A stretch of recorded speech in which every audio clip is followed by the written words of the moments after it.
Thanks for joining us. I'm Adis Ababa with OBN's English Notes, and here is the first one.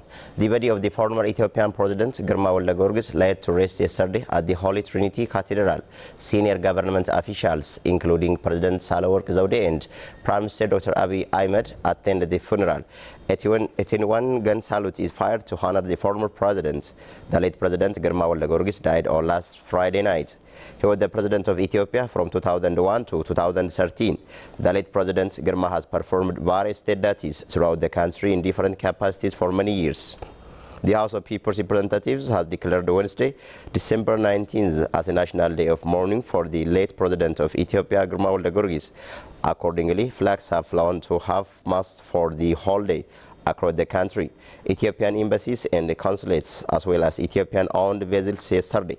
The late President Girma Wolde-Giyorgis died on last Friday night. He was born in the capital Finfinne city on 28 December 1924. He was President of Ethiopia from 2001 to 2013.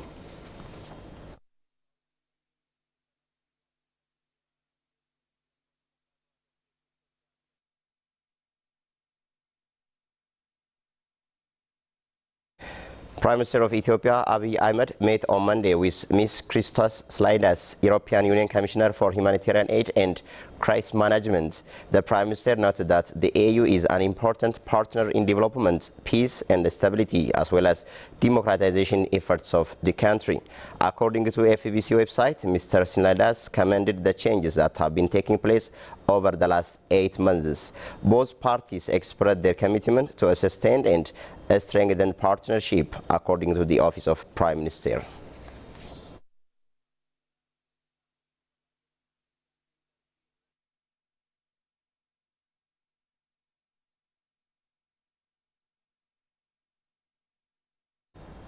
Ethiopia and United Arab Emirates have inked a bilateral labor agreement which would ensure the protection of the rights of Ethiopian nationals and help them work in the Emirates legally.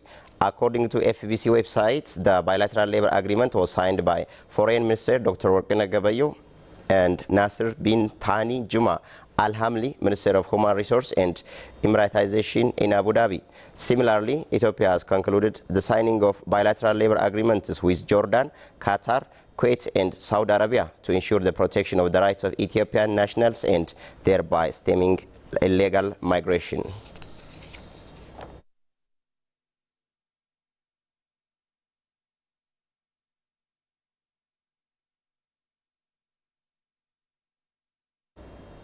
Addis Ababa University has awarded an honorary doctorate degree to Professor Asmerom Leggese for his great anthropological works in the Gada system over the last 45 years. Olkaba Wundumu has more on that.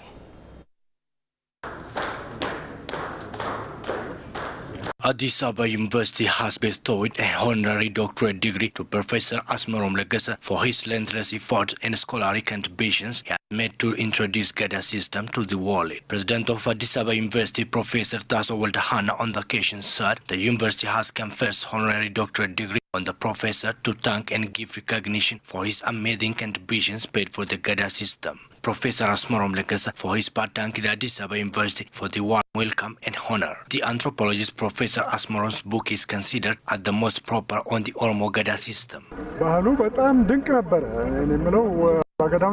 When I meet Abba Gadas, I feel great. I believe that all Ethiopians have their own civilization, culture and values. The Gada system is the most unique and original democracy that makes it unique from other governing systems. President of the Oromia Regional State, Lamma Magarsa, on the occasion thanked the university for honoring the professor for his endless contribution paid to the Gada system. The president added research centers and universities of the country should strengthen their study on the Gada system, which is the pride of Africa and the rest of the world.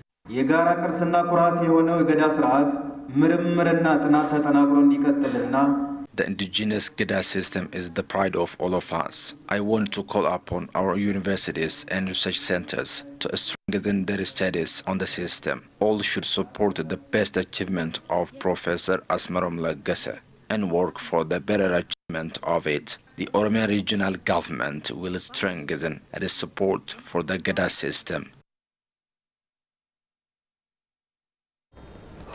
An electronic investment guide to Ethiopia was officially launched yesterday at a ceremony held in Finland City at the United Nations Conference Center.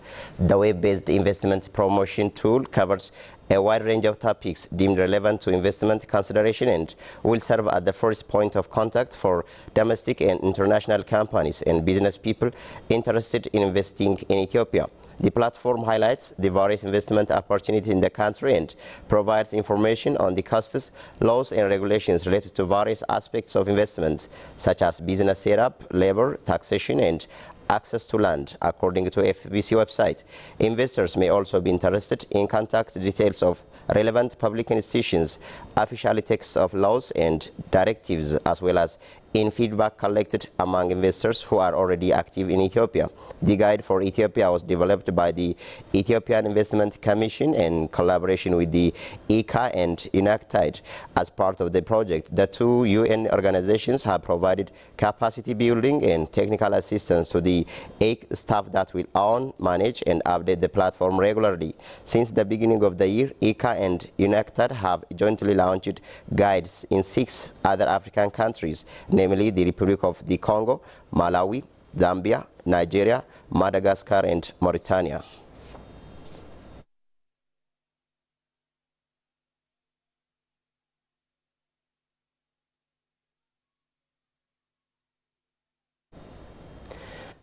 Railway Corporation has held discussion with the public on ways of minimizing train accidents. Lata Teres has the story.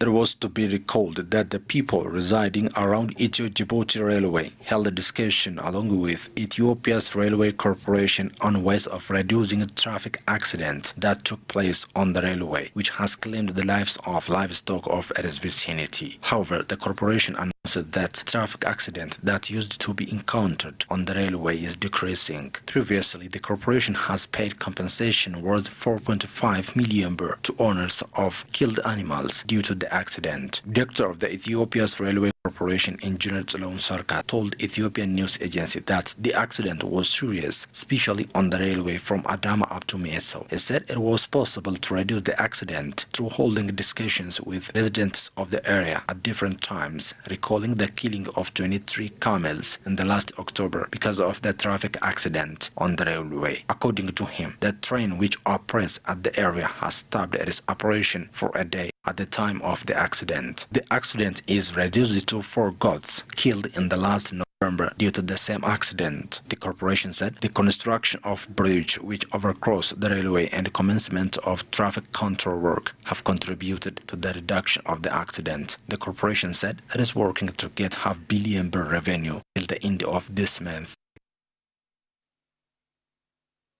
The Oromia Market Agency and the Italian Development Corporation have agreed to work together to solve quality problems in wheat production in Oromia Regional State. The Oromia Agriculture Bureau said it's working to increase wheat production in quantity and quality in the region. Soricha Kabanicha reports.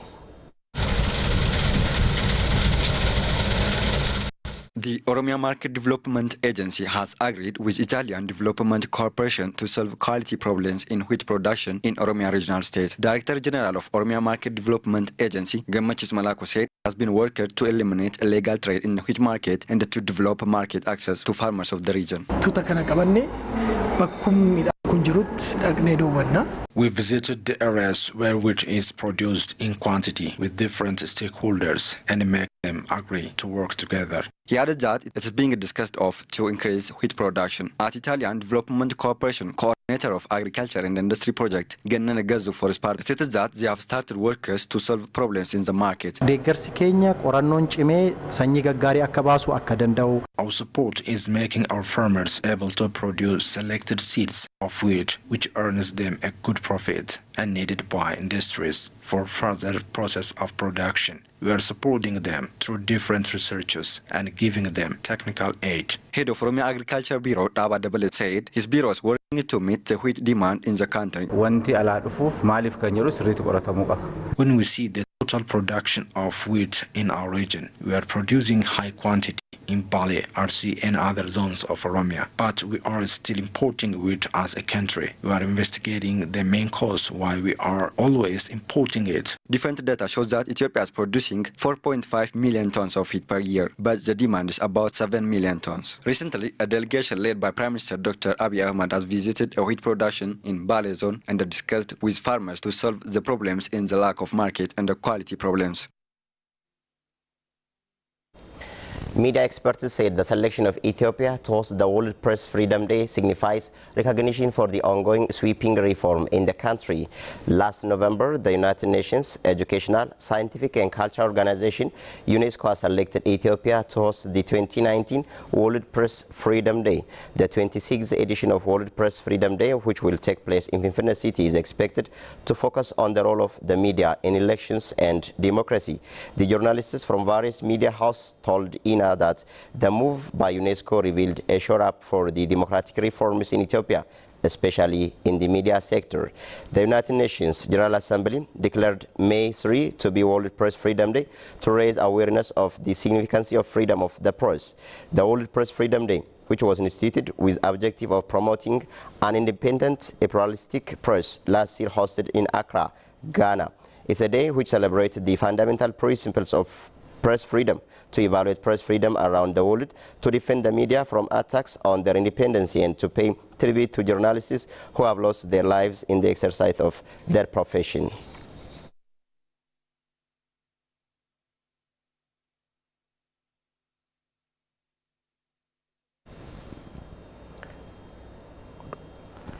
South African prosecutors have issued an arrest warrant for Zimbabwe's ex-First Lady, Grace Mugabe, for allegedly assaulting a model in 2017, police say. The move comes after a court annulled her diplomatic immunity in July. South Africa's government was criticized for letting Mrs. Mugabe leave the country after the alleged assault. Gabriella Angels accused Mrs. Mugabe of beating the hell out of me with an electric extension cord in a hotel room in Johannesburg. Mrs. Mugabe said at the time that she had acted in self-defense after the intoxicated and unhinged model attacked her in the room where her two sons lived. Police spokesman Vinshu Naidu said on Wednesday, "I can confirm that a warrant for the arrest of Grace Mugabe was issued last Thursday." He said police were seeking the assistance of Interpol to enforce the warrant. It is unclear why the reporting of the warrant was delayed, and there has been no response yet from Ms. Mugabe or Zimbabwean authorities. Lobby group AfriForum, which has been pursuing the case, welcomed the arrest warrant. South Africa's Times Live website quoted AfriForum CEO Khalile Kriel as saying, "It seems that justice is going to take place and we are looking forward to this matter going forward. It is unclear whether South Africa will push for Mrs. Mugabe's extradition," the BBC reported.